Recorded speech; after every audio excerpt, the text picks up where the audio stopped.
Hello दोस्तों, मैं अरुण सिंह राजपूत स्वागत करता हूं आपका अपने यूट्यूब चैनल अरुण सिंह राजपूत पर।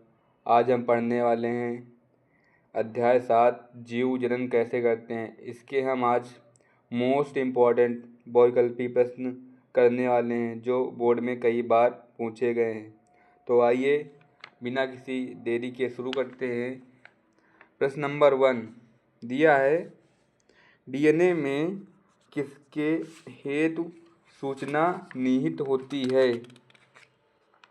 इसमें ऑप्शन में तो आपके दिया है प्रोटीन संश्लेषण, प्रकाश संश्लेषण, ए और बी दोनों, तो इसमें आपका हो जाएगा प्रोटीन संश्लेषण।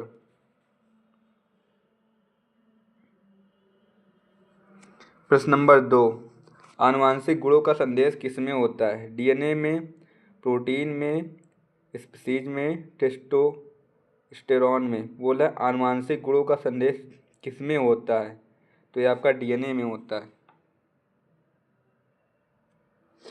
प्रश्न नंबर 3 डीएनए का विस्तृत नाम है डीऑक्सी राइबोन्यूक्लिकम, डाइन्यूक्लिकम, डीऑक्सी डी दिया ये सभी।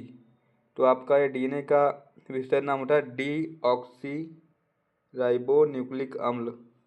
इसी प्रकार आगे बढ़ते हैं। प्रश्न नंबर 4 जनन कोशिका में डीएनए की कितनी प्रतिकृतियां बनती हैं। ऑप्शन ए दिया है 1, ऑप्शन बी दिया है 2, ऑप्शन सी दिया है 3, ऑप्शन डी दिया है 4। जल्दी से बताइए आप लोग। बोला जनन कोशिका में डीएनए की कितनी प्रतिकृतियां बनती हैं। वो 2 बनती हैं, 2। किसी प्रजाति की समष्टि पॉपुलेशन का संबंध किससे होता है। वृद्धि से, परिवर्तन से, जनन से, विकास से। तो आपका है जनन से।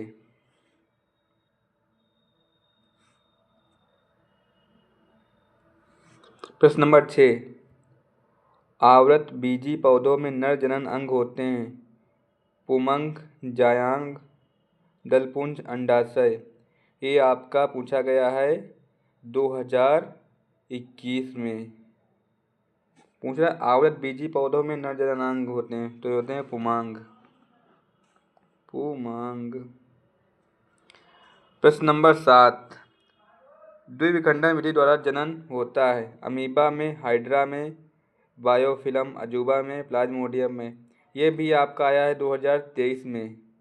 तो द्विविखंडन विधि द्वारा जनन होता है अमीबा में। 8वां क्वेश्चन दिया है लेशमानिया में वंश वृद्धि किस विधि से होती है। द्विविखंडन से, मुकुलन से, कायिक जनन से, पुनरुद्भवन से। सबसे ज़्यादा ये पूछा गया है। ये 2017 में आया, 19 में आया है, 20 में आया है और 23 में आया है। तो पूछा लेशमानिया में वंश वृद्धि किस विधि से होती है, तो ये होती है पुनरुद्भवन। लेशमानिया में वंश वृद्धि किस विधि से होती है, तो आपका हो जाएगा द्विखंडन से।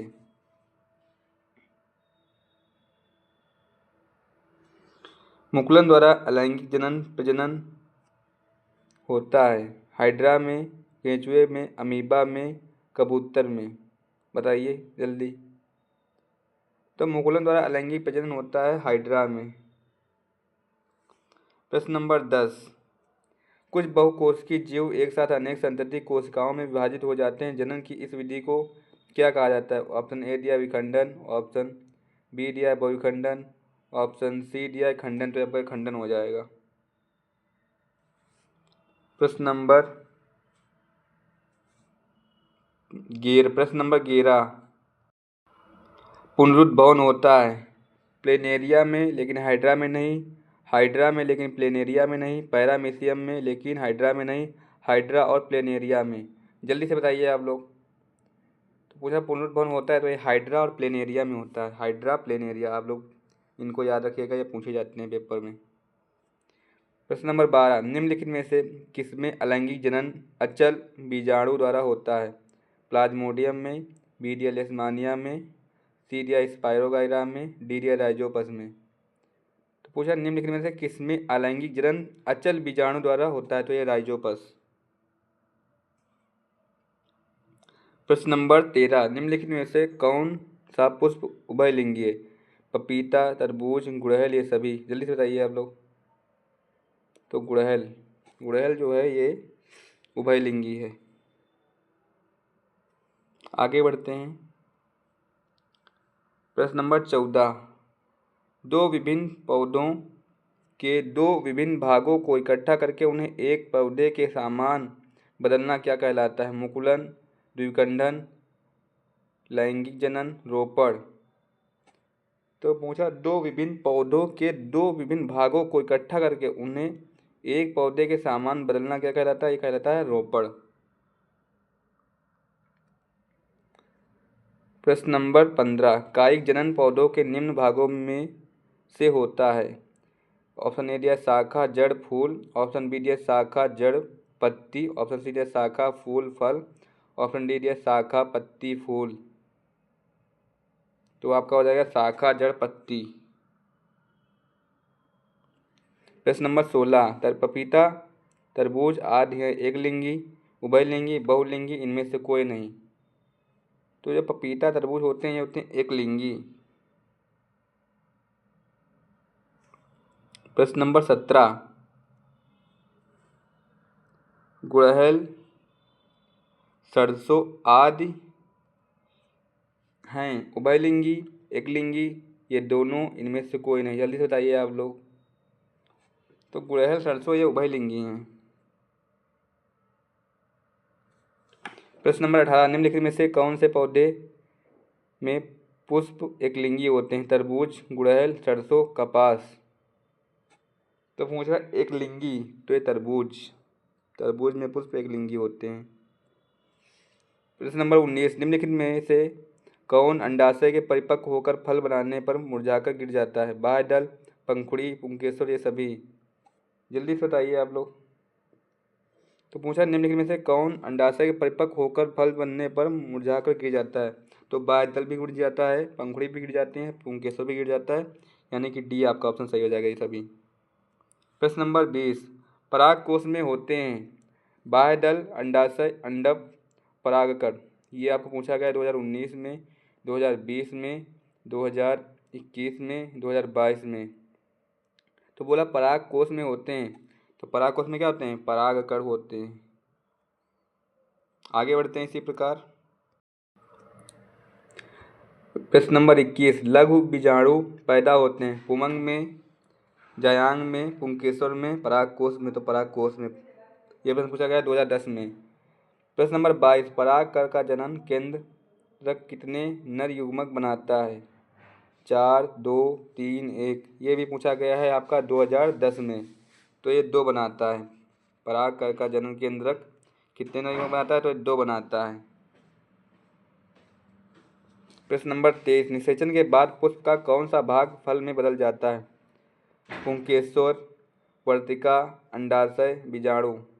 ये आपका पूछा गया है 2013 में, 2015 में, 2018 में। तो आपका हो जाएगा अंडाशय, आपका अंडाशय हो जाएगा ये। प्रश्न नंबर 24, पुष्प वाले पौधों में द्विनिषेचन की क्रिया होती है मूल में, फल में, बीजांड में।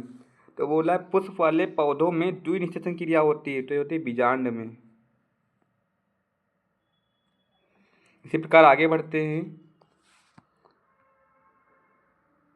प्रश्न नंबर 25, द्विनिषेचन क्रिया में त्रिक संलयन के पश्चात बनने वाले ऊतक का नाम है? एंडोस्पर्म, भ्रूण, मूलांकुर, इनमें से कोई नहीं। तो इसका नाम होता है एंडोस्पर्म। द्विनिषेचन क्रिया में त्रिक संलयन के पश्चात बनने वाले ऊतक का नाम होता है एंडोस्पर्म। प्रश्न नंबर 26, एंजियोस्पर्म्स में निषेचनों उपरांत बीज कवच बनता है द्वितीयक केंद्रक से, अध्यावरण से, अंडाशय भित्ति से, भ्रूण पोष से। तो ये पूछा गया आपका 2012 में। तो ये आपका हो जाएगा डी। प्रश्न नंबर 27, आलू में कायिक जनन होता है जड़ से, भूमिगत तने से, वायवीय तने से, पत्ती से? जल्दी से बताइए आप लोग। मुझे आलू में काई जनन होता है तो ये भूमिगत तने से होता है। इसी प्रकार आगे बढ़ते हैं। प्रश्न नंबर 28।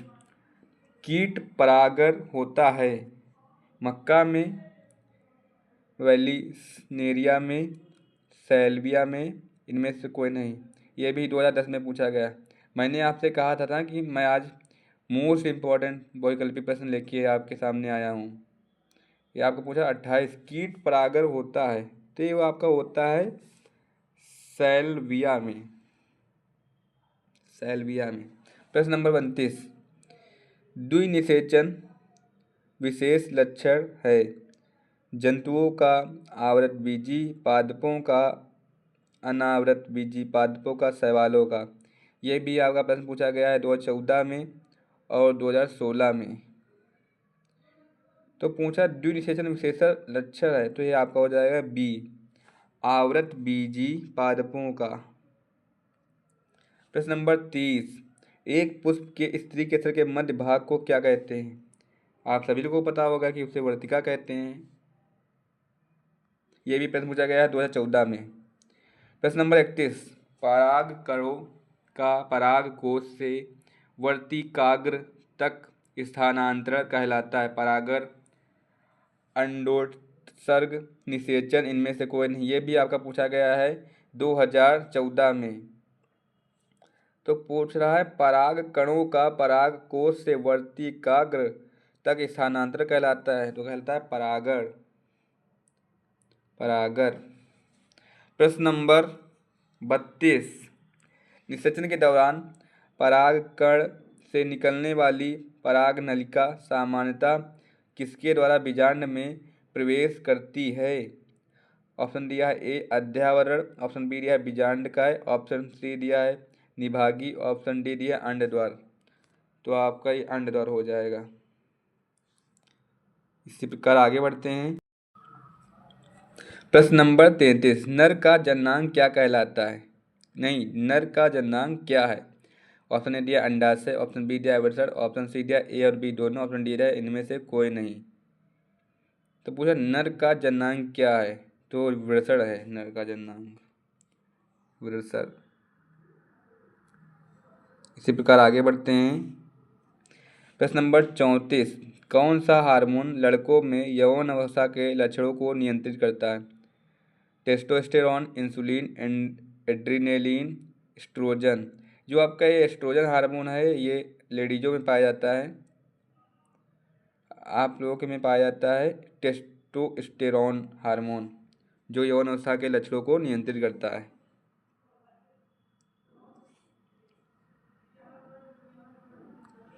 प्रश्न नंबर 35।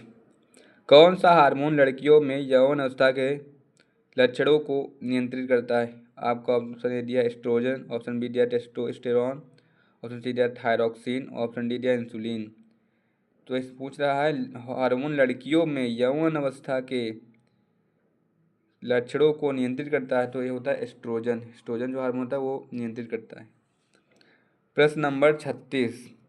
स्त्रियों में निषेचन कहाँ होता है? अंडाशय में, पेट में, डिंब वाहिनी में, गर्भाशय में।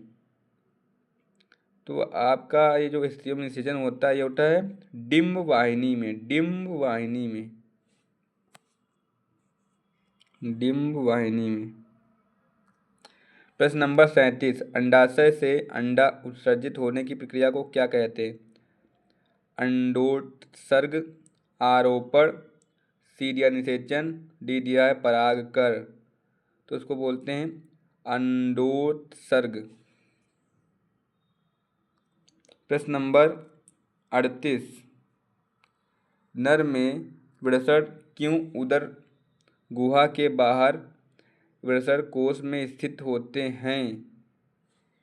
तो पूछा सुरक्षा कारणों से, बी दिया क्योंकि शुक्राणु उत्पादन के लिए आवश्यक ताप शरीर के ताप से कम चाहिए। ये आपका सही हो जाएगा, क्योंकि शुक्राणु उत्पादन के लिए आवश्यक ताप शरीर के ताप से कम चाहिए। प्रश्न नंबर 45। मादा मानव में योनि मार्ग से हर माह रुधिर एवं म्यूकस के स्राव के निष्कासन को क्या कहते हैं? रजोधर्म, निषेचन, शुक्राणु जनन, कुछ भी नहीं। तो इसको बोलते हैं रजोधर्म। मादा मानव में योनि मार्ग से हर माह रुधिर एवं म्यूकस के स्राव के निष्कासन को कहते हैं रजोधर्म। प्रश्न नंबर 40, प्लेसेंटा कहाँ पर स्थित होता है? ऑप्शन ए दिया ग्रीवा में, ऑप्शन बी दिया गर्भाशय में। तो प्लेसेंटा जो होता है वो गर्भाशय में स्थित होता है। प्लेसेंटा गर्भाशय में आपका स्थित होता है। प्रश्न नंबर 41, किशोरावस्था की अवधि को क्या कहते हैं? प्यूबर्टी, अंडोत्सर्ग, आरोपण, निषेचन। इसको बोलते हैं प्यूबर्टी। प्रश्न नंबर 42, स्त्री में किस आयु में अंडाशय तथा गर्भाशय में होने वाली चक्रीय प्रक्रियाएं बंद हो जाती हैं? 19 वर्ष में, 40 वर्ष में, 50 वर्ष में, 100 वर्ष में। पूछ रहा है स्त्री में किस आयु में अंडाशय तथा गर्भाशय में होने वाली चक्रीय प्रक्रियाएं बंद हो जाती हैं? तो ये आपका 50 वर्ष में बंद हो जाती हैं। प्रश्न नंबर 43, यदि अंडे का निषेचन नहीं हो तो निम्नलिखित में से किसकी परत टूटकर रुधिर में निष्कासित होती? ग्रीवा की, अंडवाहिका की, योनि की, इनमें से कोई नहीं। जल्दी से बताइए आप लोग। तो इनमें से कोई नहीं, आपका डी आपका ऑप्शन सही हो जाएगा। इसी प्रकार आगे बढ़ते हैं। प्रश्न नंबर 44, ऋतुस्राव की अवधि कितने दिनों की होती है? 2 से 3 दिन, 2 से 6 दिन, 2 से 8 दिन। तो ऋतुस्राव की अवधि होती है 2 से 8 दिन। प्रश्न नंबर 45, निम्नलिखित में से कौन यौन संबंधी रोग है? AIDS, gonorrhoea, syphilis. ये सभी तो डी हो जाएगा आपका, क्योंकि एड्स भी होता है और गोनेरिया भी होता है, सिफिलिस भी होता है। प्रश्न नंबर 46, निषेचन क्रिया होती है मादा के अंडाशय में, गर्भाशय में, अंडवाहिका में, योनि में। तो निषेचन क्रिया होती है अंडवाहिनी में।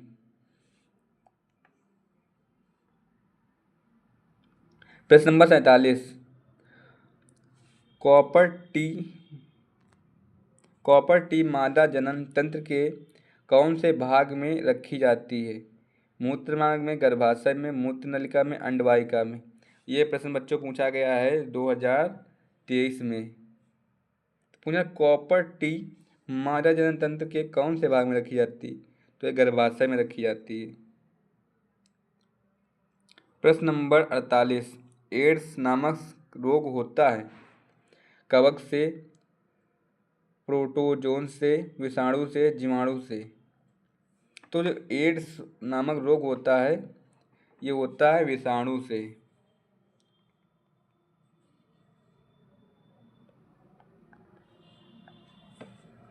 जो एड्स का फुल फॉर्म होता है एक्वायर्ड इम्यूनो डिफिशिएंसी सिंड्रोम। प्रश्न नंबर 49, परिवार नियोजन की स्थायी विधि है गर्भ निरोधक गोलियां, निरोधक, वैसेक्टॉमी, गर्भपात, गर्भ समापन। ये भी प्रश्न पूछा गया है आपका 2018 में। तो पूछा परिवार नियोजन की स्थायी विधि है, तो ये है वैसेक्टॉमी। प्रश्न नंबर 50, पौधों में कायिक प्रवर्धन के लिए कौन सा भाग अधिक अनुकूल है? तना होता है, तना अनुकूल होता है। ये प्रश्न आया आपका 2020 में। प्रश्न नंबर 51, निम्न में से कौन सा टेस्टोस्टेरोन का कार्य नहीं है? लड़कों में यौन अवस्था के लक्षणों का नियंत्रण। ये तो भाई है कार्य, ये कार्य करता है वो टेस्टोस्टेरोन। बीज या शुक्राणु के उत्पादन का नियंत्रण, यह भी करता है। हड्डियों और पेशियों का विकास, ये भी करता है। और शरीर वृद्धि के लिए उपापचय का नियमन, ये भी करता है। तो यानी कि कुछ प्रश्न में ही दिक्कत हुई है, पूछ रहा है नहीं करता है, तो इसमें कोई ऑप्शन ही नहीं दिया जो सभी करते हैं। यानी कि उसने ऑप्शन में ये नहीं होना चाहिए था, ये पूछा कि करता है। तो आपका ये जो चारों हैं आपके चारों सही होंगे। देखिए नोट दिया है, इसके सभी विकल्प ठीक हैं। प्रश्न नंबर 52, मानव में भ्रूण को पोषण मिलता है अंडाशय से, प्लेसेंटा से, वृक्क से, फैलोपियन ट्यूब से। तो बच्चों ये आपका पूछा गया है 2022 में प्रश्न। तो बोला मानव भ्रूण को पोषण मिलता है, तो ये आपका प्लेसेंटा से मिलता है। प्रश्न नंबर 53, पत्तियों द्वारा कायिक प्रजनन होता है बायोफिल्म अजूबा में, आलू में, चने में, गुलाब में। ये भी आपका पूछा गया है 2023 में। तो ये आपका हो जाएगा ब्रायोफिल्म अजूबा में। प्रश्न नंबर 54, अलैंगिक जनन मुकुलन द्वारा होता है अमीबा में, ईस्ट में, प्लेज्मोडियम में, डीडिया लेशमानिया में। यह भी प्रश्न पूछा गया आपका 2023 में। तो पूछा अलैंगिक जनन मुकुलन द्वारा होता है, तो ये होता है ईस्ट में।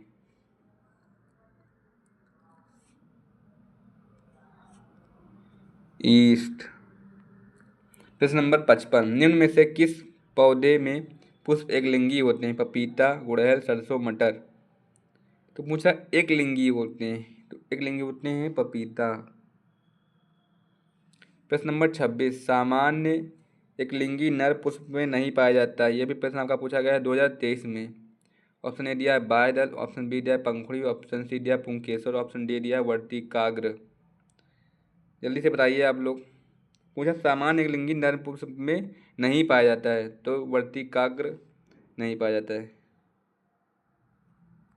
प्रश्न नंबर 57, पत्तियों पर कलिकाएं विकसित होती हैं पुदीना में, आलू में, ब्रायोफिल्म में। तो आपका ब्रायोफिल्म में। प्रश्न नंबर 58, शुक्राणु का निर्माण होता है शुक्र वाहिकाओं में, अंडाशय में, वृषण में, यकृत में। तो ये भी आपका प्रश्न पूछा गया है 2023 में। तो ये आपका होता है वृषण में।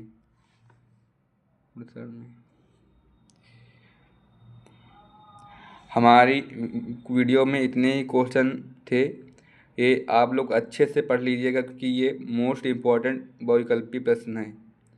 इनमें से हर बार कई प्रश्न बोर्ड में पूछे जाते हैं, तो इनको आप लोग अच्छे से पढ़िएगा, ठीक है।